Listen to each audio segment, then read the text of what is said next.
කාන්සාවෙන් පාළුවෙන් තනිකමින් ඉන්න ඕනම කෙනෙක් දිහා බැලුවොත් ඒ අයට ගොඩක් දුරට බඩවැල් වල රෝගයක් තියෙන්න පුළුවන්. බඩවැල් රෝගයක් තියෙන ඕනම රෝගියෙක්ට අනිවාර්යෙන්ම කනස්සල්ල කියන එකක් ඇති වෙනවා. අපි ඒක මේ විදිහට පැහැදිලි කරගමු. හිතන්න ඔයා පීසා බර්ගර් හෝ වෙන ඕනම විදිහක සැකසූ ආහාරයක් කනවා කියලා. අපි හොඳටම දන්නවා ඒවා සීනි අධික, මේදය අධික, රසකාරක දාපු කෑම කියලා.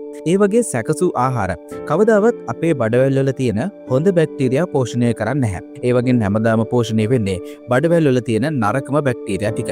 මේක මෙහෙම වෙනකොට අර දැනෙන රසත් එක්ක අපේ බඩවැලේ ශ්ලේෂ්මලීන් ඩොපමයින් කියන රසායනිකය ස්‍රාවය වෙන්න පටන් ගන්නවා.